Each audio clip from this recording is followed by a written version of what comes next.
Matumaini yangu ni kwamba humweri wa afya, mpendwa wasikilizaji, mahali popote pale unapoendelea kusikiliza na kutegea sikio sauti hii. Hii ni sauti ya ndugu yako Imani Mchimbo katika siri ya mambo yaliyofichika, na kwa ruhusa yake Loba Tite naja tena mbele zenu, wapendwa wasikilizaji, na kipindi na mada hii ambayo tayari mdalio wa pili ambaye ni Zuhura Sa ameshitoa kwetu, nami kama kawaida naja kwenu katika lugha ya Kiswahili. Ndugu zangu, kama jinsi mnavyoona, tema ya siku ya leo ni tema ambayo tumo kabisa ndani ya Biblia za kisasa, kwa sababu tema inahusu Kristo alifariki na umri gani kulingana na Biblia. Nafikiri tumeshawahi kutoa mafundisho ya namna hii katika uhalisia gisi ulivyokuwa, lakini pia hata ndani ya Biblia za kisasa tena tuligusia. Lakini cha kushangaza ni kwamba hadi muda huu walio wengi bado wanaendelea kuuliza.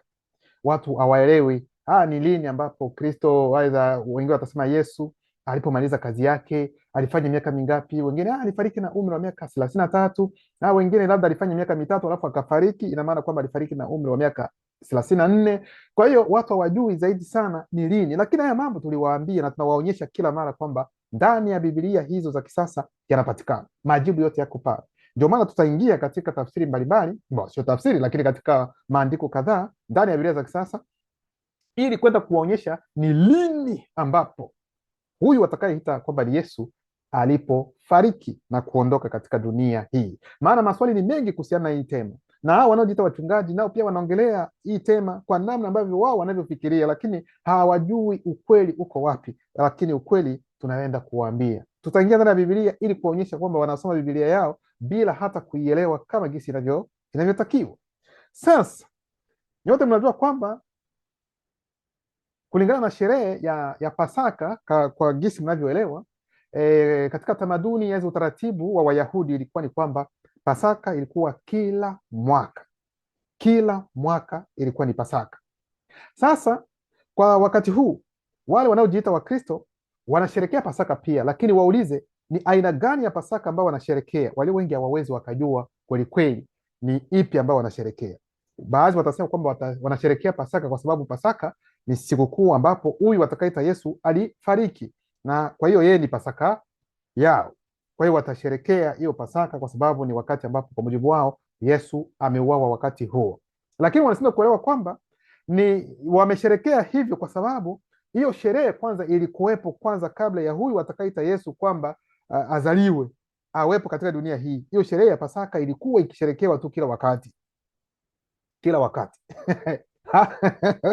hata huyo Yesu mwenyewe tutaenda kuonyesha andiko alisherekea Pasaka, yeye mwenyewe alisherekea hiyo Pasaka, aliwahi kusherekea hiyo Pasaka. Ndipo sasa mjiulize kweli kweli, sasa nyinyi mnasherekea nani? Kama nyinyi mnasherekea kwa sababu Yesu amekufa, na yeye Kristo, naye Yesu wenu naye pia alisherekea Pasaka, sasa naye pia alisherekea Pasaka ya kufa kwa nani? Kwa hiyo ndio maana mnatakiwa kuelewa kwamba kuna aina mbalimbali za Pasaka. Pasaka ambayo ilikuwa kila mwaka ni ile ambao watasema kwamba katika kipindi fulani huyu Mungu kwamba aliwaondoa wana wa Israeli katika utumwa katika nchi ya Misri kwa mkono wa nani? Kwa mkono wa Musa, ambao walikuwa wanashikiliwa na Farao. Sasa atawaleta, sasa ndipo atawaambia kwamba bwana, kulingana na hilo jambo hilo, muwe mnasherekea Pasaka yangu kila wakati, muwe mnasherekea kukumbuka kile ambacho nilichowafanyia mlipokuwa katika utumwa katika nchi hiyo ya Misri. Lakini tunawaambia kwamba hii historia haijawahi kuwepo, ni uongo mtupu, ni historia ambao waliunda, na utumwa wa watoto wa Israeli katika nchi ya Misri haujawahi kuwepo, haujawahi kutokea. Hata tarehe haziendani, maeneno hayako sawa, kwa sababu naweza mkaangalia kuhusiana na hiyo sherehe ni kwamba wanasema Pasaka mwenyewe aliyekuja kutoa wana wa Israeli katika utumwa alikuwa nani? Kwa mujibu wao alikuwa ni Musa. Musa alizaliwa katika kipindi hicho ambapo watoto wadogo walikuwa wakiwindwa na mfalme Farao kwa mujibu wao, ili kwamba wapate kuuawa, na Musa akazaliwa katika kipindi hicho. Sasa ni katika kipindi hicho ndipo akafichwa. Alipofichwa sasa akaokotwa, na aliokotwa na binti Farao kwa mujibu wa Biblia katika tafsiri mbalimbali. Sasa alipookotwa akachunga, akahifadhiwa, akakua, akawa mtu mzima kabisa, hadi akatoka hapo alipokuwa, akaenda akajielekeza katika sehemu ambayo wataita Mediani. Sasa huko akajiandaa, Yehova Elohim Shaddai akamtokea akamwambia nenda ukomboe, na alitoka Misri hivyo akiwa na umri wa miaka 40. Kwa hiyo alipofanya ingine 40 hapo Mediani akawa na umri wa miaka 80, alafu Yehova akamwambia rudi sasa uende kuwakomboa wana wa Israeli katika utumwa wa Farao. Sijui kama mnaelewa vizuri. Sasa huu utumwa wa Farao ambao aliyeweka wana wa Israeli, huyu anasema kwamba ni Farao ambao hakumjua tena nani? Yusufu. Sasa ataenda wakati atakapoenda kweli, atawatoa hao wana wa Israeli baada ya huyu Mungu kutoa ishara zake, tuseme pigo 10 nini, halafu akaondoka na hao wana wa Israeli. Walipokuwa njiani, nyote mnajua historia, wanasema kwamba wana wa Israeli walianza kulia, wanapenda maji, mambo mengine. Sasa Musa akakasirika kama alifanya mambo gani. Kweli maji yakatolewa, lakini hakumtukuza Mungu kwenye hayo maji ya Meriba, na ndipo Mungu akasema kwamba unaona ile Kanani unaiona kwa macho, lakini hautaingia. Kwa hiyo Mungu akamuua hapo hapo Musa, na yeye mwenyewe Mungu ndiye aliyemzika Musa, na hakuna hadi muda huu anayejua ni wapi ambapo alizikwa. Lakini wanaposema hakuna hata mmoja, shetani mwenyewe alijua, kwa sababu wanaandika kwamba alikuwa anapenda mwili wa Musa. Sasa hatujui aende nao wapi, na wakati ni Mungu aliyemzika. Sasa wakati anapomzika Mungu hakuficha sasa namna gani, hilo lilienda hivyo. Sasa swali ni Musa alifariki kwa umri akiwa na umri gani? Mkisoma vizuri mtakuta kwamba Musa amefariki na umri wa miaka 120 ndipo akafariki. Sasa mjiulize, sasa utumwa huo ulifanya nani miaka mingapi? Utumwa wanasema kwamba kuna baadhi ya vitabu vinasema ni miaka 400 ya utumwa. Kuna vitabu vingine vinasema miaka 430 ndio utumwa huo wa wana wa Israeli uliofanywa kwa huko Misri. Sasa mjiulize vizuri, imekuwaje mtu ambaye atakuja kutoa watu katika utumwa alizaliwa katika kipindi hicho kwenye mwanzo wa utumwa, ambapo sheria ilitolewa kwamba wana walio na umri wa miaka 2 wauawe wa kiume. Amezaliwa katika kipindi hicho, yeye ameondoa watu katika utumwa, halafu yeye amefariki akiwa na umri wa miaka 120, wakati utumwa wenyewe ulifanya zaidi ya miaka 400 kulingana na Biblia. Sasa inakuwa namna gani mtu ambaye amezaliwa katika kipindi hicho kwenye mwanzo kabisa utumwa amefikisha, yani ameenda kufariki tena akiwa na umri wa miaka 120, na tena ametoa watu katika utumwa ambao waliufanya kwa muda wa miaka 400 na vitu. Haina hata maana. Huyu Farao naye pia alikuwa na umri gani? Hata watasema kwamba huyu Farao alifariki alafu kukaja mwingine, haijaandikwa. Sasa ndio maana wakati mnaposoma maandiko mwende mtafute vizuri, muangalie vizuri. Kwa hiyo huu utumwa huko haujawahi kuwepo, ni uongo mtupu. Tunajua ulikuwa ni nini zaidi sana ambacho kilitendeka, na hiyo tema, hiyo mada tumeshawahi kuitoa. Kwa hiyo sasa, yeyote kuhusiana na suala la Pasaka, yani ni uchawi mtupu. Yani Pasaka ni kitu yani ni mambo ya kishetani. Yes, hili linaweza nikaliongea likawaumiza wengine, hilo ni tatizo lenu, mtaumia, lakini ukweli unasemwa tu, kwa sababu ukweli unauma tu, na lazima uwaume kabisa vizuri, maana ukweli ndio huo. Yani aina zote za Pasaka hivi mnaosema zote ni uchawi mtupu, hilo mlielewe vizuri. Sasa cha kushangaza kwamba nyinyi mnaamini kwamba ni wakati ambapo huyu mnayeita Yesu kwamba amefariki katika kipindi hicho cha hiyo sherehe ya Pasaka ya wana wa Israeli, wakikumbuka jinsi walivyokuwa katika utumwa nchini Misri, na huyo Yesu naye pia akauawa katika kipindi hicho. Sasa nyinyi mnasema mnasherekea kifo chake wakati wa Pasaka, wakati Wayahudi nao pia wanasherekea kikawaida, wako na taratibu na tamaduni zao za kusherekea hiyo. Sasa ni nani ndo anasherekea nani na nini? Maana nimesema kwamba hata huyo Yesu wenu naye pia alienda kusherekea Pasaka. Sasa tujue ni nyinyi ndo mnasherekea. Nyinyi mnasherekea Yesu anakufa, yeye naye pia anaenda kusherekea na ambaye amekufa. Kwa hiyo tunaingia katika maandiko ndani ya Biblia za kisasa. Kitabu cha Walawi sura yake 23 mstari wa 5. Kitabu cha Walawi 23 mstari wa 5 inasema hivi: mwezi wa kwanza siku ya 14 ya mwezi wakati wa jioni ni Pasaka ya Bwana. Kwa hiyo kama jinsi nilivyosema, Pasaka kulingana na Biblia za kisasa ilikuwa kwamba kumbukumbu ya kutoka hao wanaojitoa wana wa Israeli kutoka katika nchi ya Misri, lakini huo ni uongo mtupu, na nimeshawahi kuwaambia, nimeshatoa video na tunaendelea kukaza kuambia kwamba hayo ni mambo ya kishetani, ni mambo ya kichawi. Swala la Pasaka na sherehe zingine zote ambazo mnazitaja huko ni mambo ya kishetani kabisa. Yani ni mambo ya Sabato, yote ni mambo ya kishetani, ya kichawi kabisa, ambayo watu wanajiingiza lakini hawajui. Sasa pamoja na yote hayo, tutaenda kuwapatia umri, kwa sababu kuna baadhi hadi muda huu bado wana mkanganyiko, wanajiuliza ni lini ambapo Kristo alifariki, ni wakati gani ambapo aliondoka, mambo kama hayo. Kwa hiyo tutaenda kuambia tena kulingana na Biblia za kisasa, na tutaingia ndani ya maandiko halisi. Ndio maana, je, alifariki na umri wa miaka 33, 34? Aza alikuwa namna gani? Kitabu cha Walawi sura yake 23 mstari wa 5 inasema kama kitu hivyo, soma: mwezi wa kwanza siku ya 14 ya mwezi wakati wa jioni ni Pasaka ya Bwana. Kitabu cha Hesabu sura ya 9 mstari wa 1 hadi 2 nasema, kisha Bwana akanena na Musa katika bara ya Sinai mwezi wa kwanza wa mwaka wa pili baada ya kutoka kwao katika nchi ya Misri, akamwambia tena, wana wa Israeli na washike sikukuu ya Pasaka kwa wakati wake ulioagizwa. Kwa hiyo hivyo ndivyo wanavyosema kuhusiana na hilo kama kumbukumbu, ili kwamba wana wa Israeli wazidi kukumbuka kile ambacho yeye Yehova Mwenyezi Mungu alichowafanyia kuwaondoa katika hiyo nchi ya Misri katika utumwa.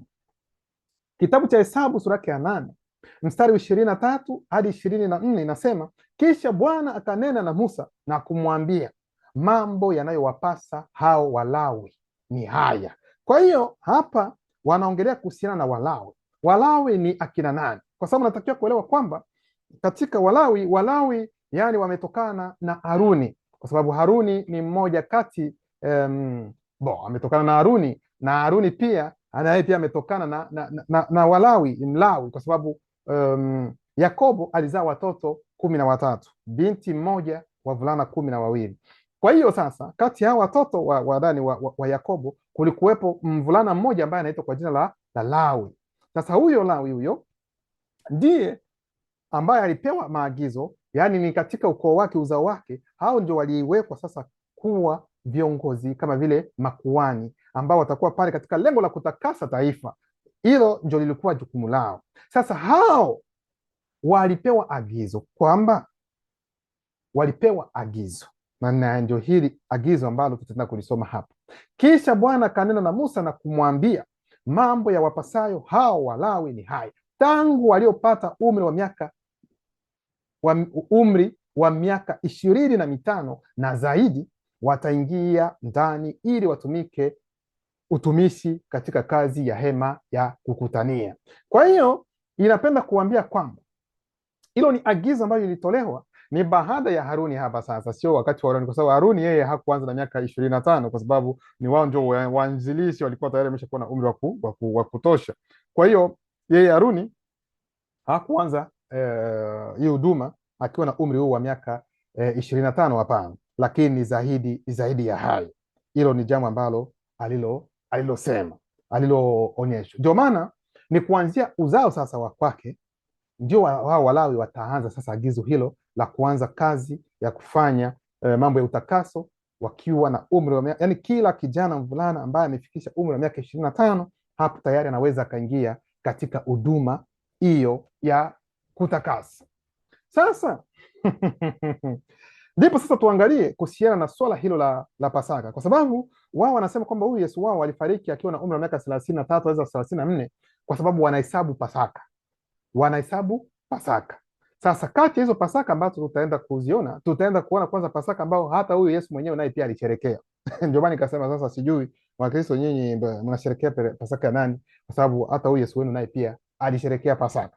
Kitabu cha Luka sura ya 2 mstari wa 41 hadi 42 nasema, kila mwaka wazazi wa Yesu walikwenda Yerusalemu kwa ajili ya sikukuu ya Pasaka. Yesu alipokuwa na umri wa miaka 12 walikwenda kwenye sikukuu kama ilivyokuwa desturi ya Kiyahudi. Kwa hiyo hata huyu mnayeita Yesu naye pia alisherekea sikukuu ya Pasaka. Yule ambaye mnasema kwamba mnaenda kusherekea kifo chake, na yeye pia alisherekea hiyo Pasaka. Sasa swali ambalo napenda kuwauliza, yeye naye pia alisherekea hiyo Pasaka ya nini? Kama yeye alisherekea hiyo Pasaka ambayo tunajua kwamba utumwa wa wana wa Israeli haukuwa, naye pia anaenda kusherekea hata kama ana umri wa miaka 12, kwa sababu anasema kwamba alikuwa na akili, alikuwa akiuliza maswali watu wanashindwa kujibu. Imekuwa namna gani ambayo yeye ni mkombozi wenu aende kusherekea kitu ambacho tunajua kwamba hakijawahi kuwepo hapo, ili kuonyesha kwamba huyu mnayeita kwamba Yesu kwamba ni mwongo, hajawahi kuwepo, ni walibuni tu, ni mhusika ambaye hajawahi kuwepo. Kwa sababu kikawaida angejua kwamba hiyo Pasaka ambayo hata yeye wenyewe na wazazi wake wote walikuwa wakisherekea kwamba ni uongo mtupu ambao uko pale, kwa sababu utumwa watoto wa Israeli katika nchi ya Misri haujawahi kuwepo. Kwa hiyo ili kuonyesha kwamba ni mwongo, naye pia anaenda kusherekea akiwa na wazazi wake nao pia ambao waliomzaa wote wako katika uongo, maana wanaenda kusherekea kila mwaka kitu ambacho hakijawahi kuwepo, historia ambayo walibuni. Sasa hapo ndipo kutatoka mkombozi wenu, ili muende kusema kwamba baadaye huyu mkombozi atakuja kuwaokoa na mtaingia katika paradiso. Hivi mnafikiri hiyo itakuwa paradiso ya kweli? Itakuwa paradiso ya uongo. Kwa hiyo wanasema hapa kwamba ni wakati huo naye pia akaenda pamoja na wazazi wake ili kwenda kusherekea hiyo Pasaka. Na kitabu cha Luka sasa sura yake ya 3 mstari wa 23 inaanza kusema hivi: na Yesu mwenyewe alipoanza kufundisha alikuwa amepata umri wake kama miaka 30. Nasimama kwanza hapo, alafu tunaingia ndani. Kwa nini ikiwa wao wanaongozwa na Roho Mtakatifu, ingawa huyu Luka hajaongozwa na Roho Mtakatifu, maana yeye mwenyewe hata mwenyewe ameandika katika kitabu cha Luka sura yake ya kwanza kuanzia mstari wa kwanza huko kuendelea kwamba yeye alifanya research, alienda kuangalia ajue wale wanaongea nini, akaandika. Kweli huyu hajakuwa na Roho Mtakatifu. Lakini kwa nini kikawaida? Kwa sababu kitendo cha kusema kwamba alianza na mafundisho akiwa na umri wake amepata umri wake kama miaka 30, watu waleze, kwa sababu unaposema kama miaka 30 haijakuwa miaka 30. Kwa hiyo nikupenda kuambia kwamba kile kitendo cha kusema kila mvulana ambaye ni Mlawi anayefikisha umri wa miaka 25 lazima aanze kazi, hichi ndio kitu ambacho kilitendeka ili kuonyesha kwamba huyu mnayeita Yesu alipokufikisha umri wa miaka 25 aliingia direct katika kazi ya hema, kwa sababu naye pia alikuwa Mlawi. Maana nyinyi mnasema kwamba yeye ni Yuda wa kabila nani, sijui uzao wa nani, wa Daudi. Hapana, maana mkienda huku mnaenda wrong, mnaenda tofauti. Kikawaida yeye ametoka, kwa sababu hakuzaliwa kimwili, amezaliwa kwa mujibu wenu hakuzaliwa na baba wa kimwili, ndio napenda kumaanisha. Yaani yeye alizaliwa kwa uwezo wa Roho Mtakatifu, lakini mama yake yeye ambaye ana mwili ni Mlawi, kwa sababu mama yake ambaye ni Maria, yeye alikuwa ndugu kabisa wa huyu ambaye wataita Elizabeth, alikuwa binamu yake, yaani wote wametoka katika familia moja, katika uzao mmoja wa Haruni wa Walawi. Kwa hiyo hata ye Maria ambaye mtaita kwamba ni mama wa Yesu wenu, naye pia alikuwa ni Mlawi. Sasa ikiwa mtachukua kimwili huyu Yesu, lazima atakuwa ni Mlawi direct, moja kwa moja, kulingana na mama yake, kwa sababu yeye hana baba. Lakini Yusufu kweli alikuwa ni baba mlezi. Huyu ni Myahudi nani, ni wa kabila la Yuda, hiyo halijakatazwa, haina shida. Lakini mkisema kwamba Yesu naye pia ni wa kabila la Yuda, hapo mnakubali kwamba ni huyu Yusufu aliyemzaa huyu Yesu kupitia kwa Maria. Kwa hiyo huo umri ndio maana alitakiwa kabisa alipofikisha. Wao wanasema kwamba yapata 30, ina maana kwamba ilikuwa bado haijaenea 30. Ndio maana nikasema kwamba ni miaka 25 ndio unaanza. Hiyo ndio ilikuwa ni jukumu, na hilo ndio ilikuwa ni agizo ambalo walipewa. Sasa huo ndio tofauti wa kuwa na uhalisia wa yale ambao wanao yaongea. Sasa hao wanaojiita kwamba ni wachungaji na wengine wanaanza sasa kuhesabu namna gani ili kujua kwamba huyu Yesu sasa ina maana kwamba alifanya miaka mingapi baada ya hapo, baada ya yeye kuanza. Watachukua sasa, wataanza kuhesabu Pasaka ambazo walipitisha sasa, ambazo yeye pia alishiriki, ndipo wataanza kutaja. Kwa mfano, Pasaka ya kwanza katika kitabu cha Yohana sura ya 2 mstari wa 13 inasema hivi: na Pasaka ya Wayahudi ilikuwa karibu, naye Yesu akakwea mpaka Yerusalemu. Hiyo ni Pasaka ya kwanza. Hiyo Pasaka ya kwanza tena mnaweza mkaiona hata inaendelea hata kwenye mstari wa 23 kwa Yohana 2, ambapo nasema hata alipokuwapo Yerusalemu kwenye sikukuu wakati wa Pasaka, watu wengi waliamini jina lake walipoziona ishara zake alizozifanya. Kwa hiyo tayari tunaona kwamba hapo ni Pasaka tu ya kwanza hiyo. Sasa hapo ina maana kwamba alikuwa, kwa mujibu wao, alikuwa na umri wa miaka 31. Sasa Pasaka ya pili, hapa kwenye Pasaka ya pili sasa ndio atakuwa na umri wa miaka 32. Yohana sura ya 6 mstari wa 4, na Pasaka sikukuu ya Wayahudi ilikuwa karibu. Hiyo ni Pasaka ya pili, ambapo kwa mujibu wao Yesu atakuwa na umri wa miaka 32. Pasaka ya tatu sasa, ambapo atakuwa na umri wa miaka 33, ni katika kitabu cha Yohana sura yake 11 mstari wa 55, ambaye inasema, na Pasaka ya Wayahudi ilikuwa karibu, na wengi wakakwea toka mashambani kwenda Yerusalemu kabla ya Pasaka ili wajitakase. Hiyo ilikuwa ni Pasaka ya tatu kabisa, ambapo ana umri wa miaka 33, na Pasaka yake ya 4 ambapo atakuwa sasa na umri wa miaka 34. Wengine wanaweza kaona Pasaka zingine ambazo zinaendelea. Yohana sura yake 18 mstari wa 39, ambayo inasema, lakini kwenu kuna desturi ya mimi kuwafungulia mtu mmoja wakati wa Pasaka, basi mwapenda niwafungulie mfalme wa Wayahudi? Kwa hiyo kulingana na hao wanapenda kusema kwamba alifariki akiwa na umri wa miaka 34. Kwa hiyo alifanya kazi yake miaka 3, na huu wa miaka 4 akauawa. lakini anawaambia huu ni uongo, kwa sababu hata katika Biblia kusema kwamba huyu Yesu wenu alifariki na umri wa miaka 33 au 34, hiyo haiendani na haikubaliki, kwa sababu kuna umri ambao alitakiwa kuufanya kabisa, kutekeleza katika hali inayoonekana. Ndio maana kitabu cha Hesabu sura ya 8 mstari wa 25 inasema, tena tangu waliopata umri wa miaka 50 wataacha kutumika huo utumishi, wasitumike tena. Kwa hiyo Walawi wote wavulana walitakiwa kumaliza kazi yao ya utume wao wakiwa na umri wa miaka 50. Ndivyo ilivyokuwa desturi hata kwa Kristo, aidha huyu ambaye mtita Yesu, ndivyo ilivyotakiwa kwake. Kwa umri wa miaka 50 ndipo aache kazi yake, yani afariki, kwa sababu utume wake hapo umeisha. Huo ndio ulikuwa utaratibu na kanuni ambayo ipo, na hicho kitu kisiwashangaze, kwa sababu ndio maana mkisoma kitabu cha Yohana sura ya 8 mstari wa 57, wakati alipokuwa na mazungumzo na hawa Wayahudi, walisema namna gani? Basi Wayahudi wakamwambia, wewe hujapata bado miaka 50, nawe umemwona Ibrahimu. Kwa hiyo wakati walipokuwa wakiongea na huyu mtakayeita kwamba ni Yesu, alikuwa bado hajafikisha umri wa miaka 50, lakini kwa mujibu wa gisi wanavyoongea hapa, ina maana alikuwa tayari ameshaanza kukaribia huo umri. Sijui kama naelewa vizuri. Sasa kikawaida, wewe unasema kwamba umeona Abrahamu, kwa sababu kwa mujibu wao ni kwamba Abrahamu yeye yuko katika makao ya mbinguni, katika kwa sababu amekufa kulingana na ukweli.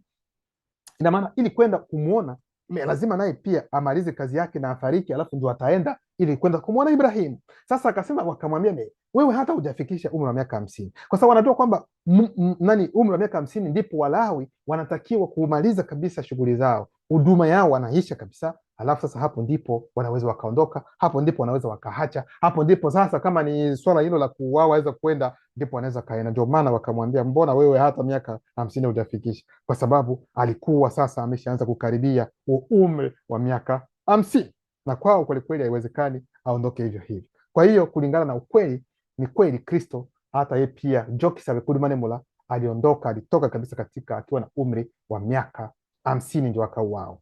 Kwa sababu hii ni historia ya Kristo wa kweli ambaye ni Jokisabe, wakaichukua wakabadilisha wakaweka huyo Yesu, lakini yeye sio mhusika halisi. Yeye walimbuni, yani mhusika ambaye ni wa uongo, ambaye hajawahi kuwepo.